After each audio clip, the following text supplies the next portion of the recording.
আমরা বুঝে শুনে যেহেতু সিগনেচার করেছি, আমরা দ্বিমত পোষণ করার কোনো প্রয়োজন হচ্ছে না আমাদের। ওনারা হয়তো সিগনেচার আগে ঠিকমতো বুঝে শুনে করে নাই হয়তো বা, তো পরে যখন বুঝটা আসছে ওনাদের দৃষ্টিতে তখন ওনারা বিরোধিতা করছে, তো করেন।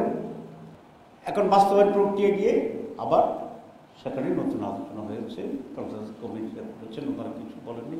হঠাৎ করে দেখলাম যে বিএনপি ফোঁস করে উঠছে এবং মানে অগ্নিশর্মা মূর্তি, হঠাৎ আমরা তো একটা বিস্মিত হয়েছি যে হঠাৎ কী হয়ে গেল, রাতে কী স্বপ্ন দেখলেন এবং স্বপ্নের পরে এসে ওনারা এটা কি রিয়েক্ট করলেন। রিয়েলি আমি পার্সোনালি আমি এখনও বিস্মিত। What is the reason? 2 নম্বর কথা হচ্ছে, ওনারা যদি পদ্ধতি নিয়ে দ্বিমত পোষণ করেন, কিন্তু এখানে জামাতের সাথে তো কোনো সম্পর্ক, এটা তো কনসেনসাস কমিটি বিএনপি, সরকার বিএনপি, এখানে বিএনপি জামাত তো কোনো পয়েন্ট না। জামাত জামাতের জায়গায় আছে, ওনারা ওনাদের জায়গায় আছে। আমরা বুঝে শুনে যেহেতু সিগনেচার করেছি, আমরা দ্বিমত পোষণ করার কোনো প্রয়োজন হচ্ছে না আমাদের।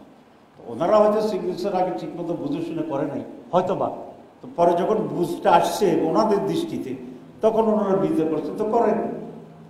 কিন্তু আমরা বিশ্বের সাথে দেখলাম যে ওনারা সংস্কারের বিরোধিতা সাথে সাথে জামাত ইসলামীকে টার্গেট করে বিরোধিতা করা শুরু করেছে। আপনারা দেখেন ওনাদের কথার ভিতরে অনেক কন্ট্রাডিকশন আছে। মাঝে মধ্যে যখন পত্রিকা আসছিল যে বিএনপি সংস্কার চায় না, তখন ফখরুল ইসলাম সাহেব প্রায় 2 মাস আগে এক বক্তৃতা বলছেন সংস্কারের বাবা হচ্ছে বিএনপি। আপনাদের নিশ্চয় জানা আছে, বাবার শব্দটা বলছে।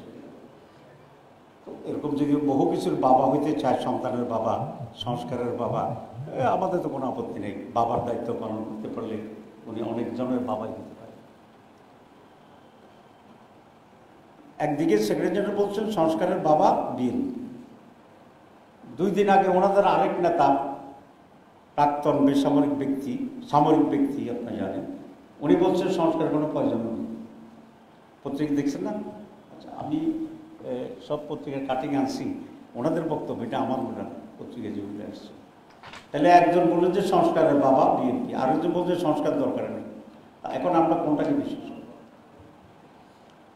ওনারা